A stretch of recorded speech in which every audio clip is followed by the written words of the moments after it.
Bonjour et bienvenue dans ce podcast, Le Mur des Réussites. Nous allons partir à la rencontre de personnes qui ont grandi au Havre, à la Marouge, au Bois de Bléville et au Mont-Gaillard. Ils vont partager avec nous leur parcours, les bons souvenirs, les doutes, les déclics et ce qui les anime aujourd'hui.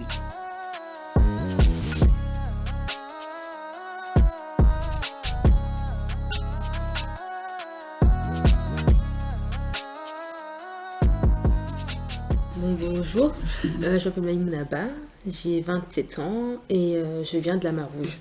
Donc voilà, mes parents sont originaires de Bretagne en fait, ils sont venus, mon père il est arrivé, il avait à peu près 40 ans, il est arrivé et puis il s'est installé ici, au début il était à Marseille et puis petit à petit il est monté et il est arrivé au Havre.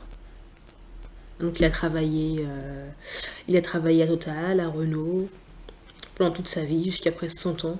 Un truc comme ça, donc voilà. Et puis ma mère, la mère au foyer, donc elle a élevé 9 enfants toute seule, donc c'est courageux. Au début, mes parents étaient à Mar-au-Clair, et après, quand je suis née, en fait, ils sont déménagés du coup à la Marouge. Vous en avez quels souvenirs ? Des bons souvenirs, Ouais. franchement, des bons souvenirs. C'était beaucoup d'entraide, de solidarité. Enfin, moi, j'ai pas cet aspect-là, enfin, quand on voit à la télé les aspects un peu négatifs, on tous grandit ensemble, les amis d'enfance, et puis jusqu'à aujourd'hui, on se connaît enfin, on se côtoie encore. La solidarité, enfin, dès qu'il y a un déménagement, tout le monde vient filer un coup de main. Dès qu'il y a un souci, tout le monde est là. Enfin, non, moi j'ai vraiment que des bons côtés de mon enfance et d'avenir. En fait, quand on était petit, en fait, on avait un terrain de foot, donc on allait souvent là-bas, donc soit on jouait au foot ou soit on faisait autre chose. Enfin, c'était vraiment notre QG en fait. C'était ça, et puis après il y avait le Quick aussi qui était pas loin. Et maintenant, vous habitez où ? Toujours à la Marouge, mais avenue du Bois-Coq. D'accord. Ouais. C'était important pour vous de rester sur le quartier ? Oui. Les repères. De toute façon, simplement parce que il y a le Champ Gaillard à côté, enfin, il y a le médecin, enfin, c'est pour tout ça en fait. Et puis même pour ma mère, c'est plus important, enfin, vu qu'elle n'est pas véhiculée, c'est à pied, donc c'est passé à côté déjà. Puis même pour l'entourage, je trouve que c'est important. Même, parce que moi, même à 27 ans, enfin, j'ai besoin de mes repères en fait. Vous me parlez du Quick tout à l'heure. Oui. J'étais encore petite au moment où il y avait le Quick, hein. Mais je m'en souviens enfin, de voir le grand cul qui était là en haut, enfin en rouge. Donc du coup, c'est des souvenirs. Et puis je sais que mes frères et sœurs, enfin, et puis l'entourage, de toute façon, ils y allaient souvent. Donc, mais je me souviens juste vraiment du grand poteau, on voyait, et puis tout là où il y avait le cul du coup, du Quick. Avec mes cousines du coup de mon âge. Et puis mes cousins, du coup, on traînait voilà, enfin, en bas de l'immeuble. Ou alors on était au terrain de foot. On joue un peu tout, on joue à quoi sauter, on joue au foot, on joue au trap-trap, enfin, la balle au prisonnier, enfin, des jeux d'enfants quoi. Ouais, d'accord.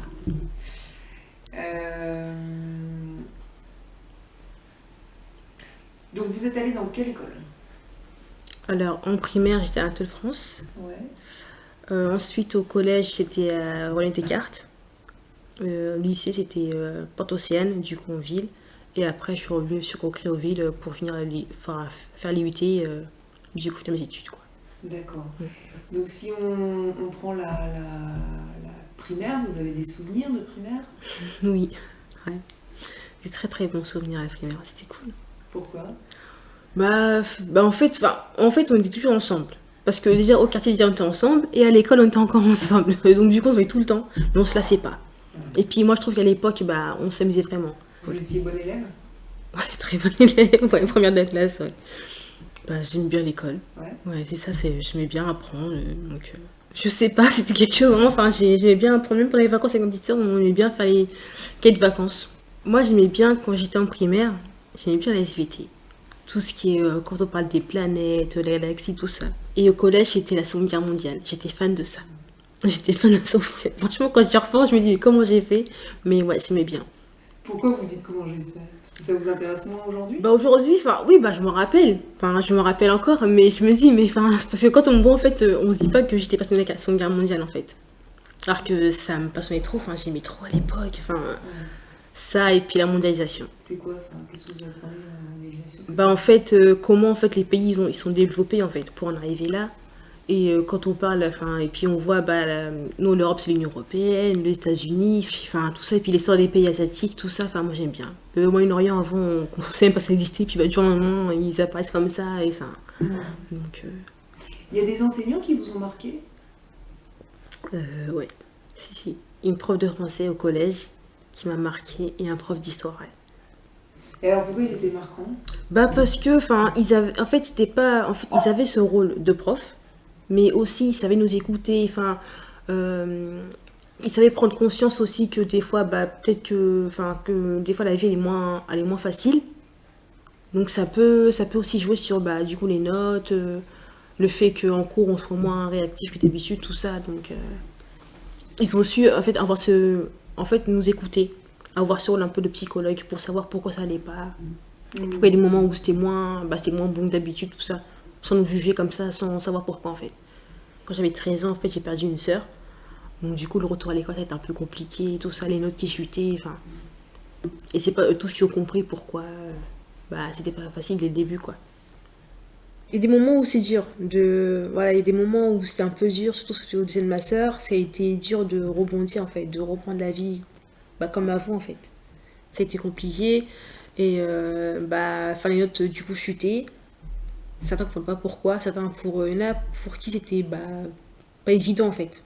Voilà, pour eux c'était passé un temps, oui c'est bon, voilà, enfin maintenant on revient à la normale. Mais en fait j'ai plus envie en fait, j'ai plus envie de rien. J'ai plus d'aller à l'école, j'ai plus envie de travailler. Enfin ouais donc même à la maison c'était compliqué, enfin de revenir voir qu'elle était pas là, c'est un vide en fait. Donc ouais, c'était compliqué. Bah en fait c'est bah, le fait de parler avec des professeurs, avec mon frère aussi. En fait, ça m'a ouvert l'esprit. Je me suis dit, bah, enfin, la vie elle continue en fait. Donc, donc, faut rebondir. Je me suis dit que, enfin, si elle voyait comment j'étais aujourd'hui, bah, elle n'aimerait pas en fait. Donc, du coup, je me suis dit ressaisie. Du coup, j'ai commencé à étudier sérieusement. Et puis, bah, après, c'est allé quoi. J'ai pas retrouvé mon niveau d'avant, c'est sûr, mais c'était beaucoup mieux que ce que je faisais avant quoi.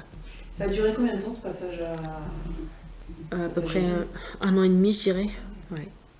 Parce que ma soeur, du coup, je l'ai perdue en 2007. Donc Donc, fin 2007, quatrième. Donc, quatrième, du coup, bah, l'année, en fait, bah, sans plus, quoi. C'était vraiment tout juste, en fait, la moyenne. Et puis, la troisième, bah, ça n'a pas rangé les choses. Donc, c'est vraiment, en fait, à la fin de la troisième que je me suis rendu compte que je me disais, bon, faut se ressaisir, quoi. Pour mes parents, c'était très important d'aller à l'école. On est tous partis à l'école. On a tous été à l'école. On a tous des bacs, minimum bac plus 2. Et après, ça va jusqu'à bac plus 5. Non, à l'école, c'est très important pour eux.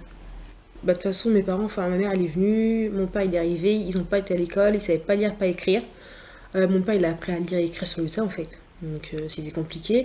Donc, je pense que pour eux, c'était important pour, bah, disons, pour que nous, n'ayons pas ces difficultés-là, en fait. À lire, à écrire, à apprendre des choses, à avoir un métier plus tard qui nous plaise. Donc, je pense que c'est plus par rapport à ça qui c'était important pour eux, l'école. Et puis, bah, ça se manifestait de bah, c'est simple, enfin, dire qu'il y avait une petite chute dans les notes, c'était bah, pourquoi ça a chuté, enfin voilà, l'école c'était vraiment le centre de tout quoi. Mon père après il savait lire, donc du coup il a gardé notre bulletin. Après ma mère a demandé du coup, pour être, enfin du coup a demandé aussi, tout ça, non, il n'y a pas, enfin c'était très très impliqué. Et puis de toute façon, chez nous, de toute façon, il n'y a pas eu d'enfants, enfin, sur mes frères et soeurs, il n'y en a aucun qui, genre, qui a dit, bon bah vas-y, je vais à l'école après le collège. Donc tout le monde a un minimum un bac plus 2. Oui. Est-ce que c'était pour vous, vous pensez que c'était important d'avoir ce modèle des grands frères et grandes sœurs? Oui. Si, très important pour moi. Déjà, moi j'ai un frère, déjà c'est mon. En fait, c'est pas le plus grand de la fratrie, mais en fait, au Havre, si c'est le plus grand, donc du coup, quand on était petits, il nous aidait à faire nos devoirs. Enfin, il nous aidait tout le temps en fait. Tout le temps, donc du coup, moi c'était tout le temps un modèle en fait pour moi. Donc je ne voyais pas en fait faire l'inverse de ce qu'il a fait quoi. Donc pour moi, c'est vraiment ouais, c'est un modèle. Mais aujourd'hui encore, c'est encore un modèle. Hein. Lui, il travaille dans le transport logistique comme moi. D'accord. Ouais. Donc lui, il travaille depuis. Lui, maintenant, il a 38 ans, donc voilà, il a fait sa vie, il a sa famille, il est marié, 3 enfants. Donc, Qu'est-ce que vous avez le sentiment de devoir à votre quartier? Est-ce que vous devez des choses à votre quartier? On va commencer par ça. si je quelque chose dans mon quartier, bonne question. Bah, j'ai envie de dire oui et non.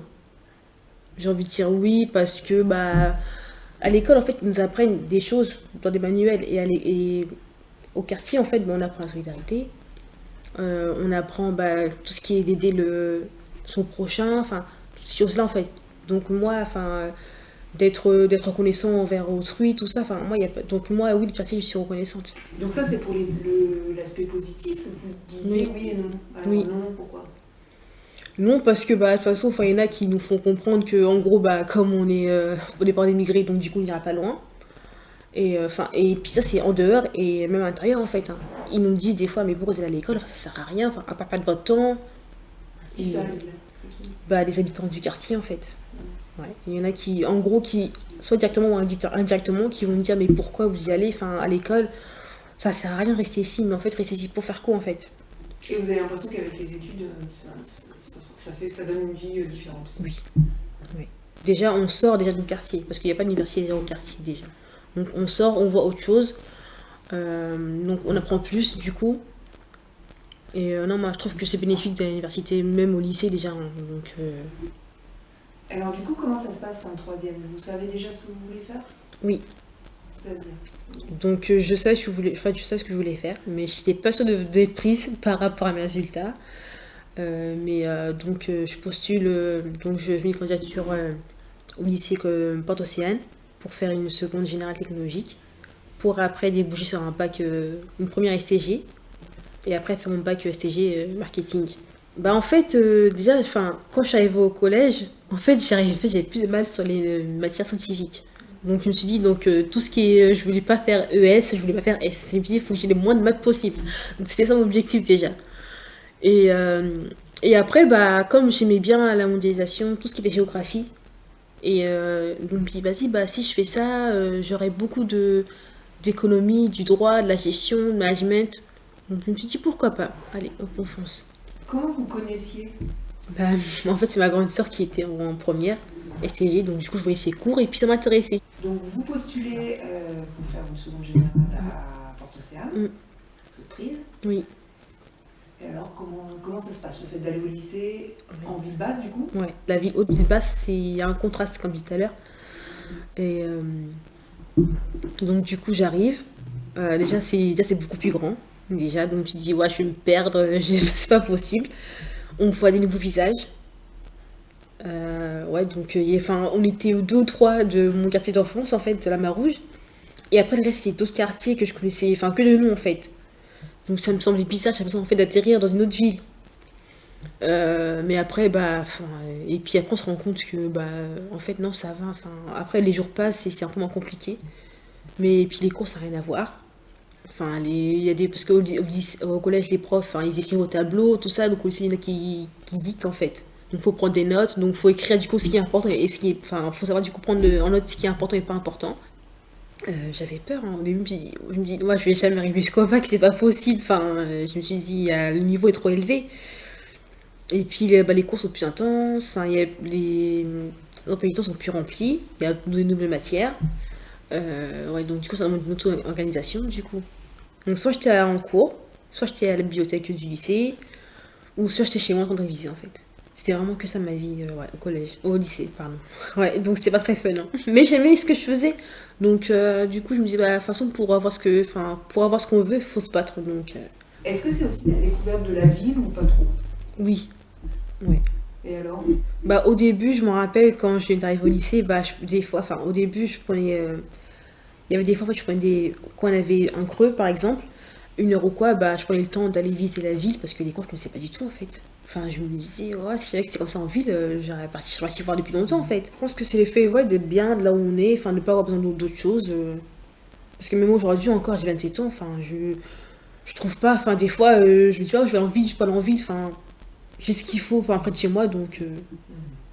Je pense que c'est l'habitude, enfin, après, de. On a tout ce qu'il faut autour de nous, donc du coup, pas besoin d'aller autre part, en fait. Je pense qu'on se dit ça, ouais. Et alors, après la seconde, vous faites une bonne seconde? Ouais, bonne seconde, ouais. Et c'était dur, hein. Franchement, c'était dur, mais je me suis accrochée, j'ai rien lâché. Et donc, je passe en première. Je vais faire une première STG. Et eux, ils me disent que. Alors, redites, STG, c'est quoi? STG, c'est sciences. À l'époque, ouais, c'était STG à l'époque. C'est sciences, technologie, de la gestion. En fait, c'est pour tout ce qui est métier du tertiaire, en fait, tout ce qui est commerce. Puis je voulais vraiment aller en STG pour faire les matières que ma soeur faisait. L'économie, du droit, de la gestion. Enfin. Et après, terminale. Ouais, terminale. Et là? Terminale marketing. Alors là, grosse surprise, j'aime pas le marketing. J'aime pas le marketing. Et c'est le plus gros coefficient en plus au bac. C'est 8 heures de marketing par semaine. Le marketing, en fait, c'est plein de méthodes qu'on nous apprend pour, en gros, vendre un produit. le rendre utile, alors que ça se trouve, ça sert à rien. Mais on va le vendre, on essaie de le vendre pour faire du chiffre, en fait. Et moi, j'ai pas mis cet aspect-là, en fait. Parce que je trouve que c'est un peu de l'arnaque. Et en terminale, après, quand je me suis rendu compte que j'aimais pas le marketing, je me suis dit, bah, qu'est-ce que je vais faire? Et je voyais les jours passer, je me disais, non, mais c'est bientôt le post-bac, enfin, je mets quoi comme vœu, tout ça. Je me suis dit, il faut que je trouve un métier, vraiment que sur la durée, je vais pouvoir travailler dedans. Et puis, bah, en fait, donc j'y pense, enfin, je me suis ressources humaines, non, enfin, je coche, je trouve pas. Comment vous faites pour vous dire, ça existe les ressources humaines, ça existe ça, comment vous vous Bah, renseignez? par rapport à mes frères et sœurs, en fait. Comme eux, ils ont fait, du coup, eux, ils sont déjà, au moment où je suis au lycée, enfin, en terminale, eux, ils sont en bac+2, bac+3. Donc, je regarde un peu ce qu'ils font, tout ça, et puis, bah, je dis, ça, non, ça, non, ça, non. Et bah, les jours, ils passent, en fait, et tout, c'est non. Et après, bah, mon frère, en fait, il est en DUT gestion logistique et transport. Donc, je lui dis, c'est quoi la logistique? Donc, il m'explique tout vaguement, tout ça, donc je m'enseigne sur Internet. À l'époque, bah, du coup, il y a des forums, tout ça, donc j'y vais, je me renseigne, et je me dis, oh, ça a l'air pas mal. Vous m'avez dit que vous étiez allé à des forums. Ouais, forum des métiers. Donc on y va toute la classe. Donc déjà, c'est une bonne ambiance, parce que les gars, c'est la classe, donc du coup, c'est une bonne ambiance. Parce que le but, t'as pas, au début, on n'a pas très. Enfin, on ne veut pas y aller en fait. On se dit, oh non, enfin, un forum, c'est ennuyant. Et puis, il y a plein de stands, on voit plein d'affiches, des gens qui sont bien habillés, tout ça. Et puis, nous, on est là avec nos jogging et tous nos survêtements. Ok, d'accord, donc c'est un autre monde déjà. Donc, c'est un autre monde. Et puis, bah, il y a des étudiants en fait, enfin, des élèves en fait, ils ont notre âge ou un an, 2 ans de plus que nous, et qui viennent nous parler. Donc, du coup, on explique ça avec leurs mots en fait. Donc, c'est vraiment sincère. Il n'y a pas de genre, ils nous vendent du rêve, oui, vas-y, venez et tout, puis un mois après, voilà, on est déçus. Donc, c'est vraiment le vrai aspect. Ouais, donc du coup, c'était plutôt cool. Donc, moi, je fais plusieurs stands. J'ai même été au stand de l'école de commerce, du coup, qui se trouve bah, du coup, près de Port-Océane. Donc, ouais, non, c'était plutôt cool. Là, je me dis, ouais, je vais faire GLT. Je me dis que je vais faire GLT, ouais. Alors GLT, C'est gestion, logistique et transport. La logistique, bah, déjà, en fait, c'est optimiser en fait, un maximum.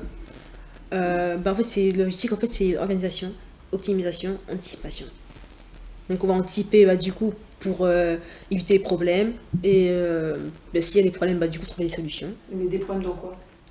Bah, la logistique, en fait, c'est large, en fait. La logistique, c'est large. En fait, il y en a partout, la logistique, il y en a partout. C'est l'événementiel, même la vie de tous les jours. Donc, moi, je me rappelle, il y a un prof à l'UT qui nous avait dit logistique, qui n'avait pas de la logistique.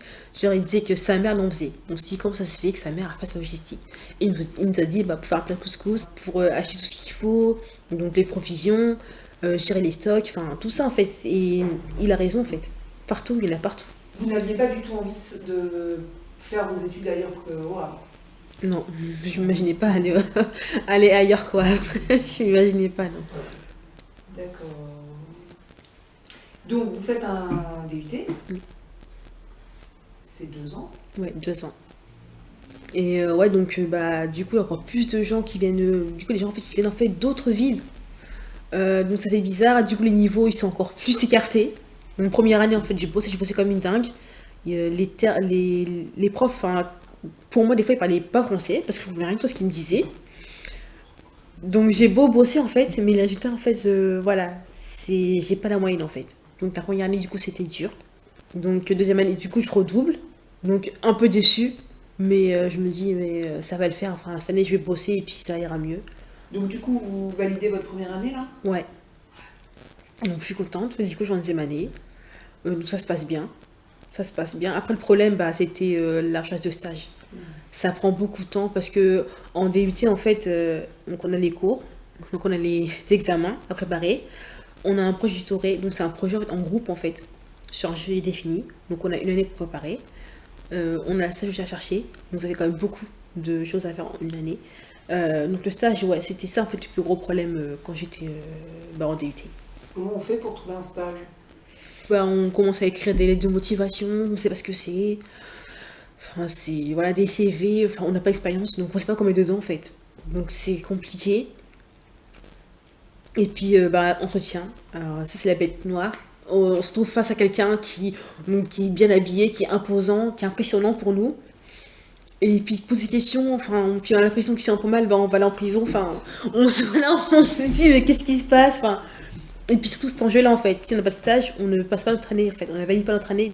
D'accord, Ouais. donc vous trouvez un stage dans quel genre d'entreprise? En fait, première année, donc la première année où j'ai pas redoublé, c'était à la foire fouille en fait, à la Gonfreville, gestion des stocks, entrepôt. Et la deuxième année? C'était à Auchan Drive, du coup, au Montguerre, du coup, à côté du McDo. Et du coup, là, c'est plus formateur? Ouais, plus formateur, du coup, le repos, du coup, il est plus grand. Il est plus grand, donc, et puis il y a plus de monde, du coup, plus de tâches, plus de missions. Donc, ouais. Et puis, voir d'autres choses. Après, ils m'ont gardé, du coup, l'été, ils m'ont repris. Donc, on travaille, du coup, on est du matin, on est de l'après-midi, on est en journée, enfin. Donc, des fois, on peut venir à 3h du matin, travailler dans le froid, enfin, ouais, donc c'est. Quand les stages que vous avez trouvés, ça n'a pas été par connaissance. Non, non, j'ai démarché moi-même pour trouver ces stages-là. Donc, vous validez votre DUT, Ouais. et après, il se passe quoi? Et puis, il y a une professeure du coup, de mon stage deuxième année, en fait. Elle me dit non, mais moi, c'est pas, je vous conseille de continuer. Comme ça, pour vraiment confirmer que vous avez bien appris, vraiment que vous avez compris ce que vous faisiez. Parce elle me disait que voilà, il y a des choses qui n'étaient pas acquises. Donc, au début, j'étais un peu déçue. Je me dis, bah non, enfin, j'ai un bac plus 2, c'est bon, enfin, je peux travailler quoi. Et après, en prenant du recul, je me dis, bah ouais, pourquoi pas faire une année encore. Donc, je postule du coup, je postule en licence. Donc, en fait, c'est une licence, en fait, la licence professionnelle, en gros, on a cours pendant 4 mois. Et après, pendant 4 mois, on a un stage. Enfin, c'était vraiment une bonne boucle pour finir mes études. J'ai bien aimé, c'était une très bonne année. Et du coup, là, votre stage, vous le faites où? Je le fais chez Bolloré Logistique. Donc c'est zone industrielle. Donc j'ai pas le permis. Donc il faut que je prenne le car. Je me dis, mais est-ce que je vais y arriver, tout ça? Et donc au début, j'arrive déjà. Déjà, Bolloré, d'abord, c'est une grande boîte. Hein. Déjà, ça n'a rien à voir avec les stages que j'ai fait pendant mon DUT. Donc j'arrive dans les bureaux, c'est un peu de space, enfin il y a plein de monde. Je me dis mais comment je vais faire pour parler au téléphone devant ces gens-là? Enfin je vais avoir honte, enfin je vais pas oser. Moi en fait c'est un poste en fait d'agent de transit import. Agent de transit c'est organiser en fait l'arrivée en fait d'une marchandise, enfin d'un conteneur. Du coup faut voir faut préparer tous les documents pour la douane, pour que le conteneur il rentre dans les bonnes règles en fait, dans les bonnes conditions. Trouver un transporteur du coup pour livrer le conteneur chez le client. Il y a cet aspect-là du coup, qui était plus compliqué parce qu'il fallait appeler du coup. Enfin, et puis moi j'avais honte au début, j'avais honte d'appeler pour se présenter parce qu'on est stagiaire, les gens ne connaissent pas. Et puis des fois les personnes enfin eux ont l'habitude donc du coup pour eux, enfin ils ont leur langage, ils ont leur jargon en fait. Et puis nous du coup on utilise des mots pour eux c'est un peu compliqué, non va plus vite. Enfin, du coup enfin c'est du stress. Ça n'a pas été exceptionnel comme expérience. Au début non, mais après enfin, ça lève. Après plus les jours y passaient et plus ça allait. Et aussi ce qui m'a aidé, en fait c'était en fait, en 2016, donc du coup, il y avait les dockers qui faisaient grève par rapport à du travail, tout ça. Donc un matin, j'arrive au travail avec ma collègue, on arrive en voiture, le bureau il est vide. Parce qu'il y avait des blocages, du coup, c'était pas possible de passer. Enfin, c'était. Il y avait que moi en fait. Il y avait que moi, il n'y avait pas de responsable, il y avait que moi, donc du coup, j'étais obligée de prendre les choses en main. Le téléphone qui sonnait, donc expliquer aux clients la situation pour qu'ils comprennent que voilà, là, les conteneurs, pour le moment, ils sont bloqués. Et donc je me dis, là je me dis, en fait moi je suis stagiaire, en fait j'ai 22 ans, je suis stagiaire et j'ai réussi à faire ça. C'est là vraiment que j'ai dit quoi, alors là faut que je travaille. Je me dis c'est ça que je veux faire. Je me dis là faut que je travaille, c'est voilà. J'ai 22 ans quand j'ai ma licence, ouais. Qu'est-ce qui se passe après? Mon stage est fini en fait mi-juin. Donc le jour où je finis, on me dit que est-ce que je peux rester encore pour l'été. Donc je dis de moi, oui, pourquoi pas, enfin ça ferait une expérience du coup en dehors des stages parce que pour nous, enfin quand on est étudiant, les stages en fait c'est beaucoup. Et puis quand on sort en fait des études, les employeurs pour eux les stages c'est pas l'expérience en fait. Donc c'est compliqué pour trouver un travail. Donc je me dis là je peux mettre un pied dans le monde du travail déjà. Donc je me dis oui. Donc rémunéré. Oui. Ouais. Le stage il était rémunéré mais bon c'était comme après les bourses quoi, c'est 400 € un truc comme ça. Là j'allais vraiment avoir un vrai salaire. Donc je me dis oui comme ça je fais comme ça je pourrais mettre de côté pour mon permis, pour ma voiture, je pourrais aider mes parents, enfin. Donc ouais c'est plutôt cool. Donc vous avez un contrat de 2 mois? Oui. Ok. Ouais. Et qu'est-ce qui se passe à l'issue de ça du coup? À l'issue de ça, en fait, Bolloré il me dit pour le moment on te rappelle pas, enfin parce qu'on n'a pas de place, mais après voilà quoi, mais peut-être qu'on va te rappeler dans quelques mois. Donc j'étais un peu déçue. Donc je me suis dit, vas-y, bah, je vais galérer pendant quelques mois, donc je lâche rien, donc je charge du... Donc au lieu de me dire, ah bah je vais être en vacances, je vais pouvoir reposer un petit peu, me souffler, bah non, bah moi je charge du travail. Donc bon, là, ça s'est mis en août. Ça s'est mis en août, donc de août jusqu'à octobre, je charge du travail, non-stop. Et après, bah, Bolloré me rappelle, fin octobre, bah, Bolloré me rappelle. Ils me disent, oui, bah, est-ce que tu veux faire une mission intérim de 3 mois pour commencer en novembre. Les clients, en fait, c'était bah, toutes les enseignes de vêtements, pratiquement, enfin beaucoup d'enseignes Ah, de ça vêtements, vient d'où cette marchandise? principalement de Chine. Voilà. Sinon, après, c'est continent asiatique. Sinon, après, c'est Vietnam, Thaïlande, Donc ça arrive sur le Taïwan. port. Ouais. Vous pouvez expliquer la chaîne? Oui. Bah, en fait, on reçoit un mail en fait, de notre agent du coup à l'étranger, donc du pays de départ en fait. Donc on va dire par exemple la Chine, donc du coup de Shanghai, qui nous dit que le conteneur il est parti. Donc en général ça met après un mois. Donc voilà, donc on sait qu'il y a un conteneur qui va arriver tel jour, sur tel navire. Donc on a toutes les informations liées au conteneur en fait, dans le dossier. Et après bah, on voit avec les compagnies maritimes, du coup pour qu'ils nous relâchent le conteneur, parce que le conteneur c'est à eux en fait, donc nous en fait on le loue le conteneur. Donc on voit ça avec la compagnie maritime. Après on voit avec notre transporteur quel jour il pourra le livrer.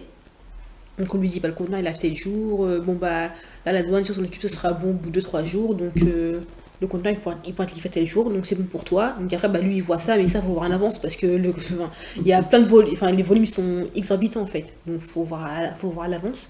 Célio bah c'était à peu près 100 conteneurs la semaine. C'est Et plutôt donc cool. vous réservez des transporteurs pour, si on reste sur Célio, 100 camions, s'il y a 100 conteneurs, c'est 100 camions. Ouais. Combien vous gérez de conteneurs par semaine, vous? Bah, ça dépend en fait des clients. Mais ouais, les plus gros clients que j'ai fait, ouais, c'était bah, 200 voire 300 conteneurs par semaine. Chez Bolloré, en fait, c'est que de l'importation. D'accord. Voilà. Et après, bah, Bolloré, j'ai fait l'intérim pendant pratiquement un an. Mais après, avec 4 ans, bah, on veut voir autre chose, quoi. On pense CDD, CDI, enfin vraiment embauche. Donc voilà, donc, je voulais autre chose. Donc, je me suis dit, bah non, enfin, on va s'arrêter là. Et puis bah pareil en fait, enfin je finis vendredi chez Bolloré et lundi je commence en CDD dans une entreprise. Ça s'appelle BDP International en fait. Ils font la pétrochimie, donc leur client en fait c'est ExxonMobil. Et donc je commence en CDD pendant 3 mois. Et puis un jour, bah, je parlais avec ma chef d'agence et je lui fais, enfin comment je lui parlais en fait, pour moi c'était fini. Et elle me dit, bah, qu'est-ce que tu racontes? Mais non, bah non, on signe ton CDI là. Enfin lundi, ton contrat c'est bon, il est en préparation, lundi tu signes et tout, hein. J'ai dit ah bon et tout, donc je voulais, mais je voulais crier, genre, moi je suis contente, mais j'ai fait genre, ah bah merci, c'est gentil. Mais en fait, j'étais archi contente, enfin.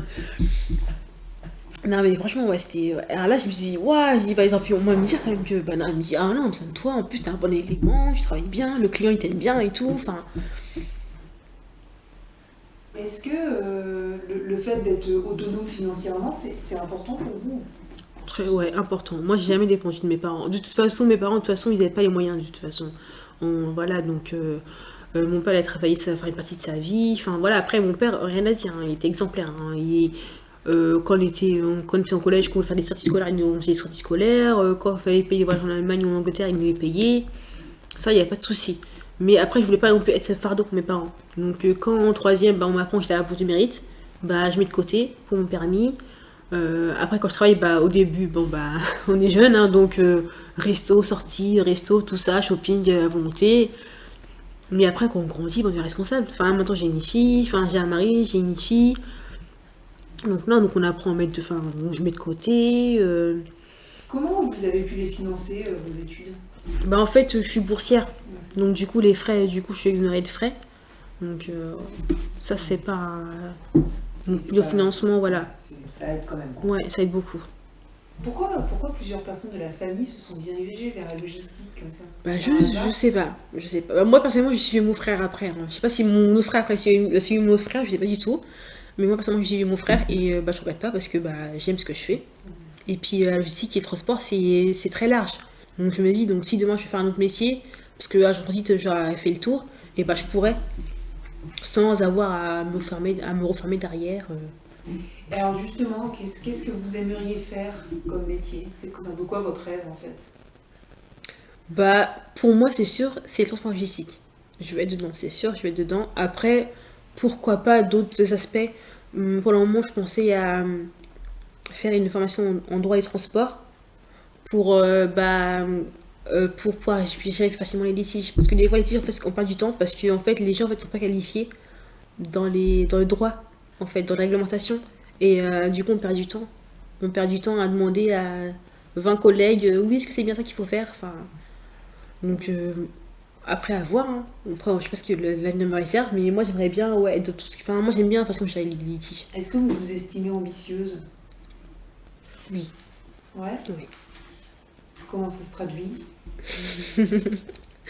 C'est en fait l'ambition en fait bah c'est pour moi en fait l'ambition c'est l'envie de déjà savoir d'abord ce qu'on veut déjà.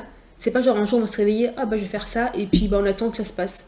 Non, il faut bosser même si des fois c'est dur, c'est sûr, c'est pas facile. Enfin voilà, faut se lever tôt, faut Est-ce que vous avez eu l'impression d'être ambitieuse quand vous étiez au collège? pas autant qu'aujourd'hui.